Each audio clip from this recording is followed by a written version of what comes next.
They feared my punches. They studied my kicks. But what they could never predict was my mind. Before I ever stepped into the ring, before a single strike was thrown, I had already won. Not because I was stronger, not because I was faster, but because I trained something they never understood: my mindset. While others trained their bodies, I forged silence into strength, pain into power, emptiness into precision. I didn't just fight opponents. I dismantled their expectations. I moved before thought. I struck without warning. And I became what they feared most, a man who couldn't be broken from the inside. Today, I'm going to give you something no one gave me. The blueprint, 7 lessons, 7 unshakable principles that turned me from fighter into force. This isn't a highlight reel. This is the foundation of a mindset that made me unstoppable. And if you're ready to become more than just disciplined, if you're ready to become dangerous in silence, then lean in and don't blink. 1, embrace the void. There's a fear most people never talk about. Not the fear of death or failure, but the fear of emptiness. The fear of having nothing to cling to, no plan, no certainty, no noise to distract you from your thoughts. And yet, that's exactly where I found my power. Most people fill their minds with clutter, worrying about what others think, replaying the past, or fearing the future. Their minds are never still. They're always running from silence because silence exposes the truth. But I did the opposite. I turned toward it. Before every fight, whether in the ring or in life, I emptied my mind. I stripped away the noise, the ego, the need to prove something. I stepped into the void with nothing but my awareness. No fear, no hesitation, just presence. The void is not something to fear. It is a space of clarity, a space where you are no longer distracted by comparison, doubt, or external pressure. In that silence, you sharpen your senses. You see things others miss. You feel your body. You read the energy of a room. You hear the quiet voice of your instincts. And when the moment comes to act, you act with total precision. Think about it like this. If your mind is already full, there's no space for new insight. But when your mind is empty, it becomes like still water, reflective, calm, and powerful. That stillness is what gave me my edge. My reactions were faster, my focus was deeper, my movements were cleaner, not because I was trying harder, but because I had cleared everything that didn't matter. So when I say embrace the void, I'm not asking you to become passive or lifeless. I'm asking you to become present, completely here. Strip away the distractions. Let go of the urge to be someone or prove something. Step into that still space where your true power lives. Most people fear that emptiness because they think they'll disappear in it. But I'll tell you this. It's not where you disappear. It's where you finally appear. Not the version others expect, but the real you. The one with no masks, no limits, just raw, honest power. Second, train beyond limits. Most people train until it hurts, and then they stop. But that's where their growth dies, at the edge of discomfort. You want to know the truth? Growth doesn't live inside your comfort zone. It waits beyond it. That's where I trained. That's where I built my mind and my body, beyond the point where others gave up. When you feel pain, your mind starts whispering, "That's enough." It tries to protect you. But greatness doesn't come from protection, it comes from pressure. You must learn to recognize the moment your body says stop, and then go a little further. Not recklessly, but deliberately, intelligently, with purpose. In my training, I never competed against others. I competed against yesterday's version of me. Could I strike faster? Could I breathe better? Could I last longer? I pushed not to prove I was better than anyone else, but to prove that my limits were just illusions. Understand this. Your body has strength it hasn't shown you yet. Your mind has focus it hasn't tapped into. But these things only reveal themselves when you push past what feels safe. And yes, it's painful. Yes, it's hard. But every drop of sweat, every aching muscle, every moment you want to quit, that's where your transformation begins. Pain is a message, not a wall. It tells you that you're breaking through something old, something weak. Most people hear that message and stop. I heard it and smiled because I knew that's where I was leveling up. That's where I was becoming something more. So train with discipline. Train when you're tired. Train when nobody's watching. Push your boundaries until you forget where they used to be. Because if you only move when it's easy, you'll never reach the level where others fear your name, not for your power, but for your persistence. Remember, limits exist in the mind, and if your mind is trained, your body will follow. Don't just train hard, train smart. Train past the point where most give up. That's where you meet the version of you that can't be stopped. 3. Embrace empty mind. People misunderstand what strength really is. They think it's about muscle, size, or even knowledge. But I've found that true strength is in emptiness.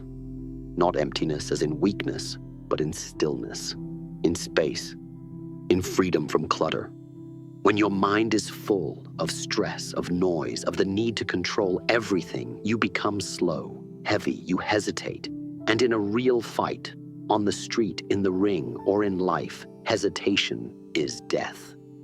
That's why I trained myself to embrace the state of empty mind, not because I wanted to forget, but because I wanted to be free, free to move without delay, free to see reality as it is, not clouded by fear, not distracted by ego. You see, when you carry too many thoughts into battle, they weigh you down. You're thinking about how you look, whether you'll win, what others might say if you fail. All of that noise takes you out of the moment. But when your mind is empty, you stop reacting out of fear and you start responding from awareness.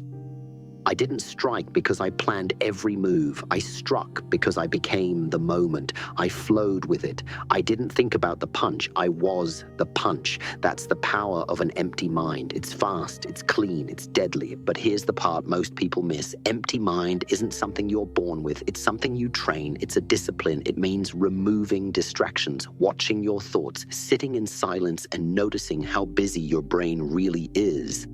It means practicing stillness, not just when meditating, but in life. When someone insults you, when you feel stressed, when your plan falls apart, can you stay still inside? Can you empty your reaction and return to clarity? That's the test. Most people believe that more thinking means more control, but overthinking creates confusion. Over-planning creates rigidity. Life is not rigid, it's fluid. And to master life, you must match its rhythm. That's why water is so powerful. It has no form of its own, yet it can take on any form. When you let go of fixed thoughts and empty your mind, you too become like water. So don't just train your body, train your awareness. When your mind is empty, your instincts sharpen, your breath deepens. Your reaction time collapses into pure presence. In that space, there is no doubt, no past, no future, just you and the moment. And in that moment, you are unstoppable. Empty mind is not the absence of intelligence. It's the perfection of focus, not passive, but present.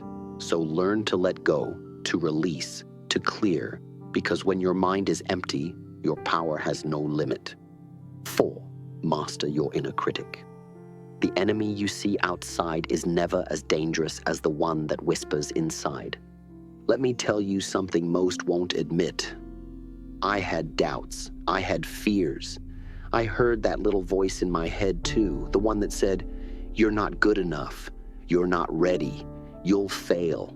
But I didn't let that voice win. I faced it. I studied it. I mastered it. You see, the inner critic doesn't shout. It whispers quietly, relentlessly. It creeps in when you're alone, when you're tired, when things don't go your way. It tells you that you're a fraud, that others are better, that you're falling behind.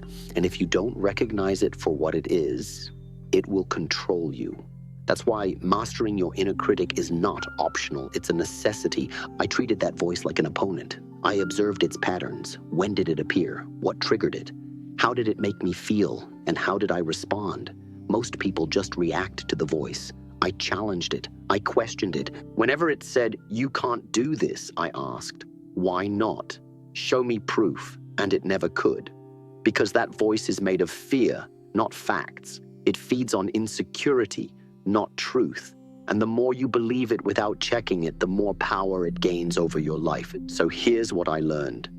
You don't silence the inner critic by shouting over it.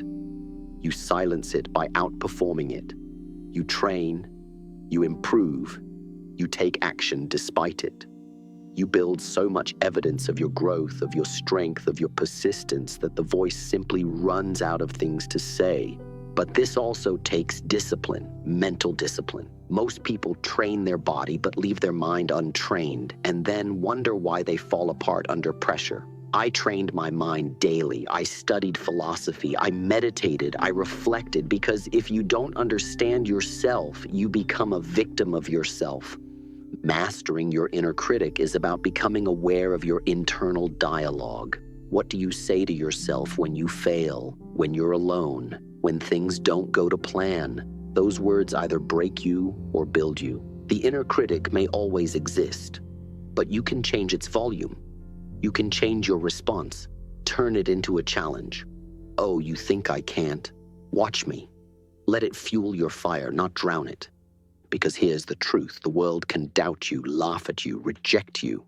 But if you stand firm within, no force outside can shake you.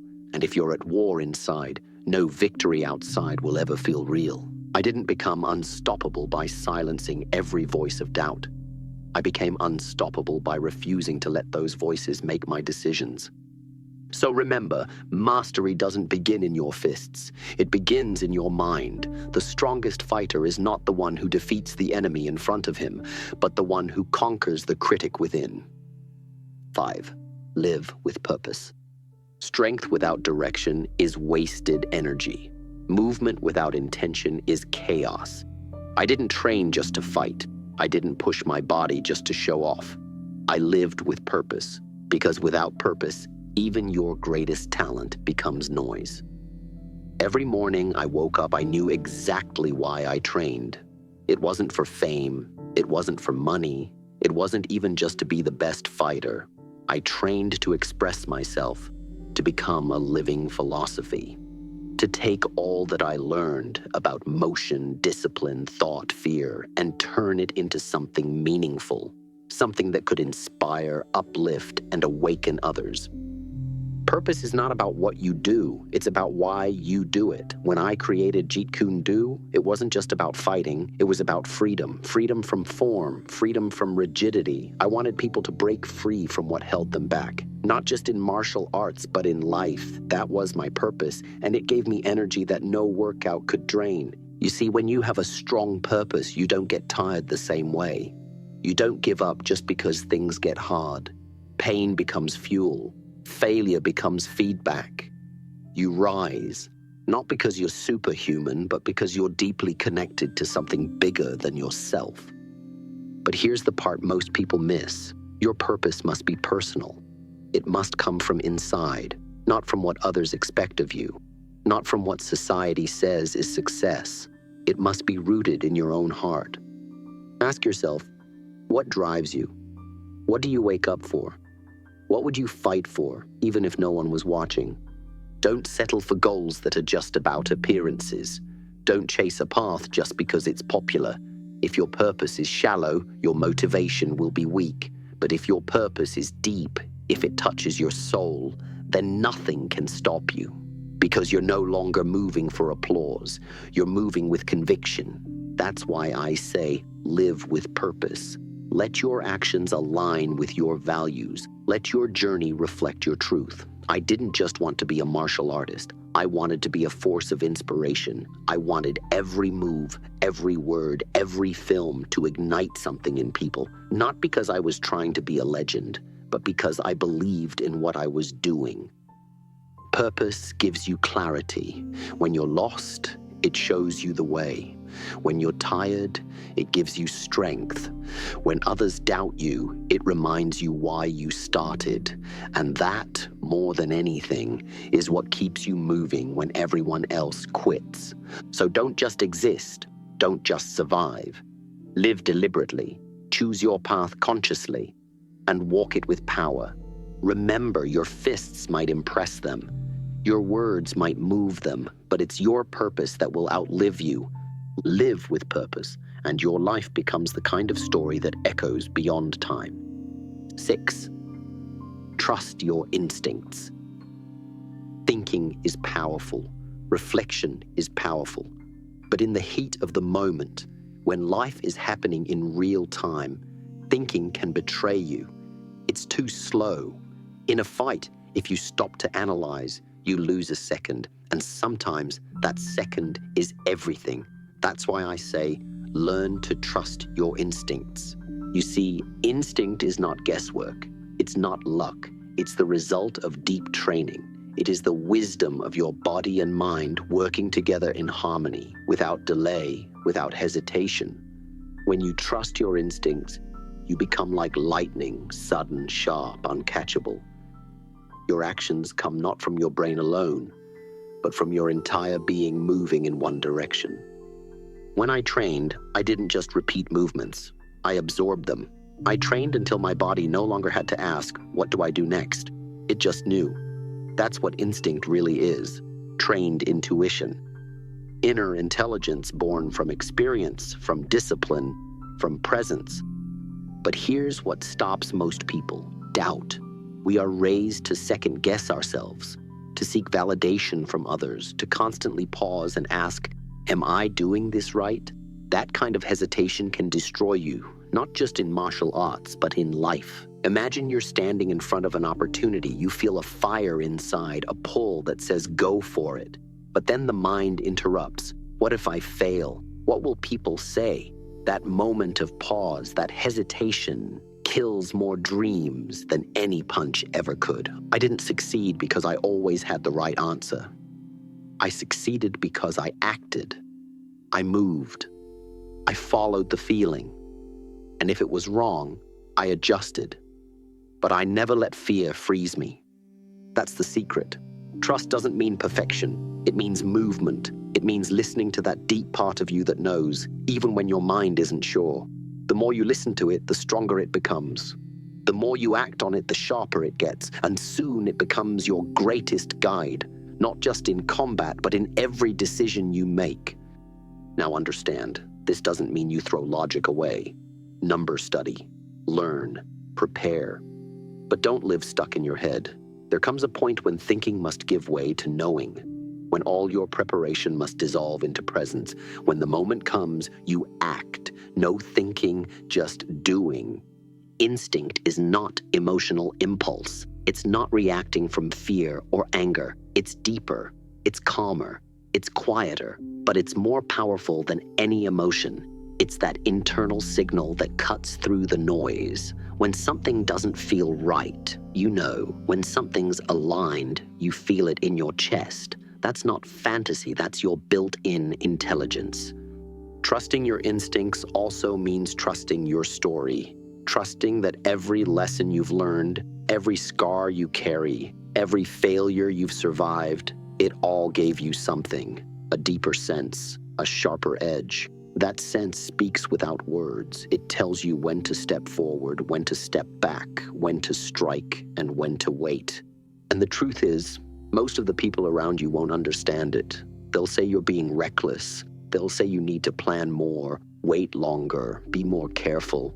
But deep down, you'll know what to do. That's the difference between average and extraordinary. Average waits, extraordinary moves.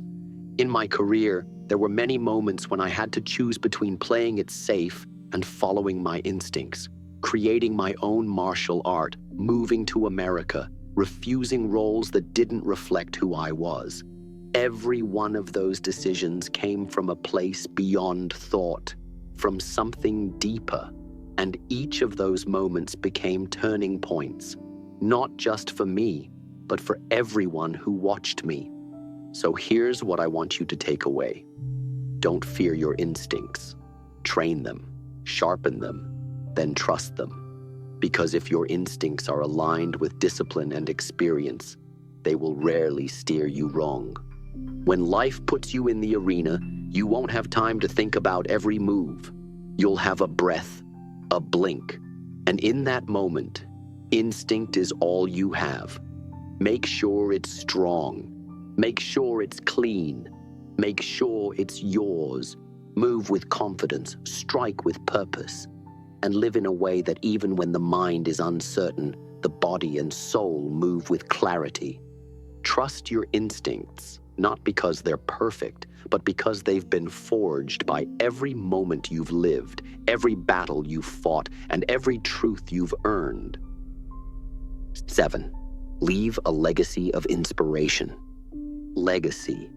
It's not just about what you achieve, it's about what you awaken in others. When people hear my name, they think of speed, of skill, of discipline. But if that's all they remember, then I've failed. Because I never wanted to be remembered just for breaking boards or winning fights. I wanted to be remembered for breaking barriers, for freeing people's minds, for showing them that they too could rise beyond the limits the world had placed on them. Legacy is not about fame. Fame is loud but empty. It's a shadow, a temporary echo. But inspiration, that's different. Inspiration lives beyond your lifetime. It doesn't need cameras or applause. It spreads from one heart to another, quietly, powerfully, endlessly. So ask yourself, what are you really leaving behind? You can chase money. You can chase titles. But if everything you build dies with you, what was it really for? I lived every day knowing that one day I would be gone, that my body would fade, that my voice would quiet. But I also knew that if I lived with intensity, with truth, with fire, then that fire would spread long after I took my final breath. That's why I gave my all to everything I touched, whether it was a film, a philosophy, a conversation. I didn't hold back. I poured myself into my craft, into my words, into my vision. I wanted my life to be a mirror so that when people looked at me, they didn't just see me, they saw what was possible for themselves. You must do the same. You don't need to be perfect. You don't need to have all the answers, but you must be honest. You must be brave. You must walk your path so boldly that others feel safe to walk theirs. Leave behind something deeper than admiration. Leave behind impact. Maybe it's your words. Maybe it's your kindness. Maybe it's the strength you show in silence. Maybe it's the risks you take when everyone else plays it safe. The way you carry yourself. The way you rise from failure. The way you treat those who cannot repay you. These are the fingerprints you leave on the world. And here's the truth. The world is watching, even when you don't realize it. Every day, someone is looking to you, a friend, a stranger, a child. They're watching how you handle stress, how you speak when you're angry, how you treat people when no one's looking. That's legacy. It's not just in the big speeches or grand gestures. It's in the small, consistent moments that shape others without you even knowing it. But if you want to inspire others, you must first inspire yourself. You must demand more from yourself than the world does. You must live with such clarity and conviction that your life becomes your loudest message. Don't aim to impress people, aim to move them. Impressing people feeds the ego, moving people feeds the soul, and souls never forget. When I created Jeet Kune Do, I wasn't trying to create a system. I was trying to destroy limitations. I wanted to teach people that they didn't need to follow someone else's path. They could create their own. That mindset, be like water, was not just for fighting, it was for living. So what mindset are you passing on? Is it fear, conformity, doubt, or is it courage, creativity, freedom? You might think you need to have 1 million followers to leave a legacy. You don't.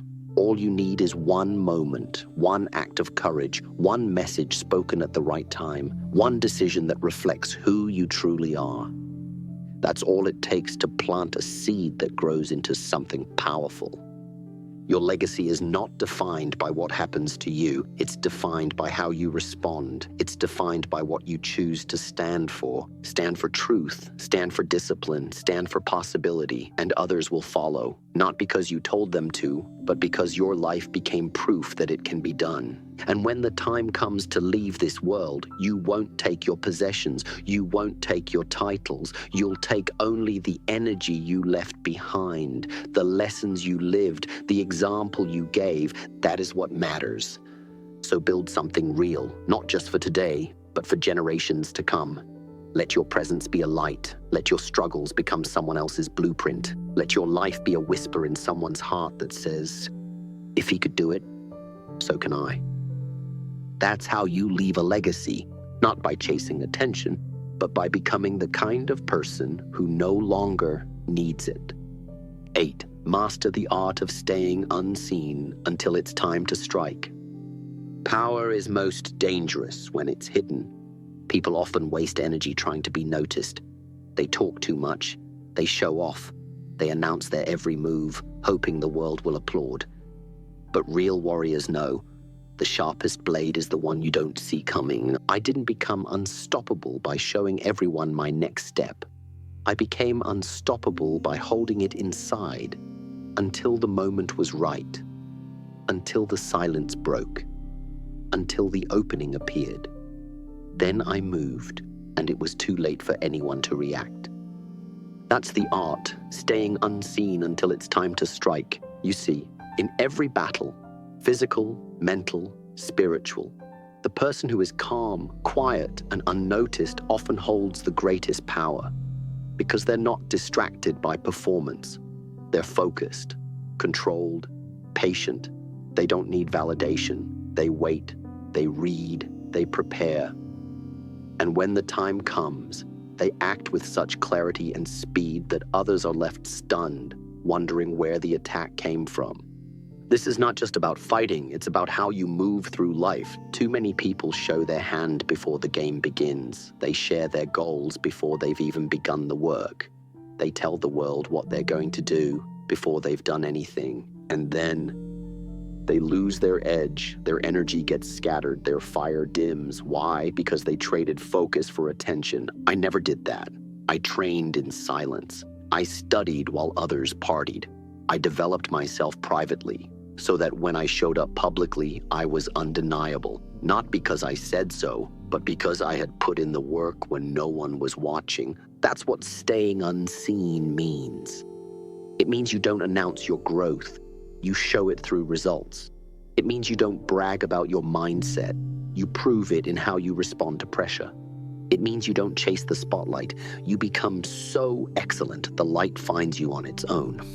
Let me make something clear. Silence is not weakness. Stillness is not inaction. A snake is quiet before it strikes. A lion is still before it pounces. Calm is where true power collects. And when the moment demands it, that calm becomes force. That stillness becomes fury.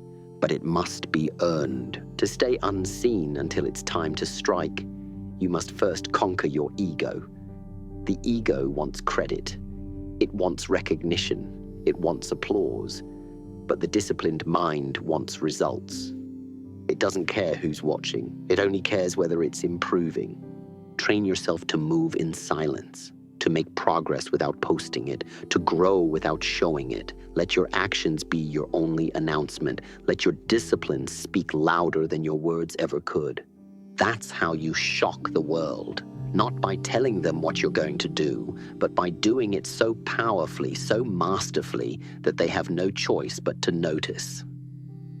There were many times in my life when I was underestimated, when people laughed, doubted, ignored, and I smiled, because I knew I was building in the dark. I was sharpening my blade. And when the time came to step forward, I didn't need to explain. I simply was. This mindset makes you dangerous because people can't defend against what they can't predict. They can't block what they can't see. And they can't compete with someone who refuses to compete for attention, but competes only with his former self. So here's what I want you to do. Stop announcing your plans, execute them. Stop explaining your value, embody it. Stop chasing attention, chase excellence. And when the moment comes, when your opportunity arrives, you'll move so clean, so fast, so silently, they won't even know what hit them. This is mastery. It's not in how loud you are. It's in how precise you've become. It's not in how many followers you have. It's in how deeply you believe in your own path. And it's not in how early you strike. It's in how right your timing is. So remain patient, remain disciplined, build behind the scenes, improve in the shadows. And when it's your moment, don't hesitate, don't question, move. Let your silence prepare the strike. Let your preparation make the impact, and let your legacy be built not from noise, but from undeniable power that no one saw coming. You've now heard the lessons, but remember, knowledge means nothing without embodiment. The world is full of people who talk, who memorize quotes, who nod at wisdom but live in fear. Don't be one of them. Be the rare one who moves in silence, who trains without excuses, who sharpens the body, the mind, and the spirit until they are one, until you don't just know the path. You are the path.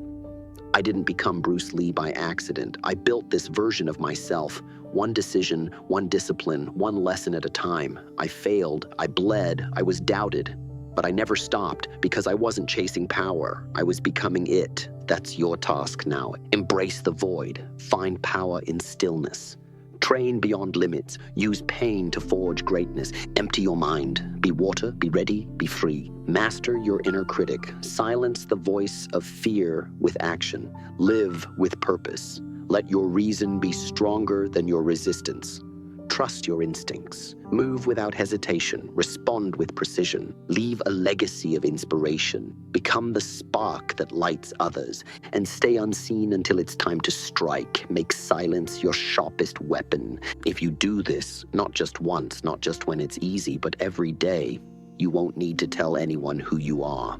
They'll feel it. The room will shift when you walk in, not because of how loud you are, but because of how disciplined you've become. So now I leave you with this. Don't just admire the philosophy. Don't just wear the shirt. Live the mindset. Be water, be purpose, be unstoppable. And one day, someone will study you, not for what you said, but for how you moved through life like a warrior with no weakness.